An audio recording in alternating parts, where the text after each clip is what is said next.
I ran into this last week. Here's what fixed it for me. If you're trying to get in touch with support on LBank, follow these simple steps to make the process easier.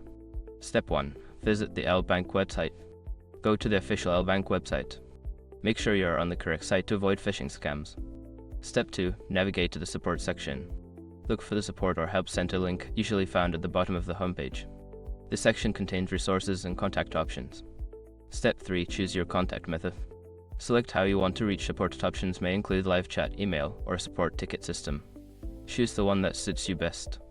Step 4. Fill out the contact form. If you choose to submit a ticket or use the contact form, provide all necessary details, including your account information and the issue you're facing. Step 5. Check for confirmation. After submitting your request, look for a confirmation email or message.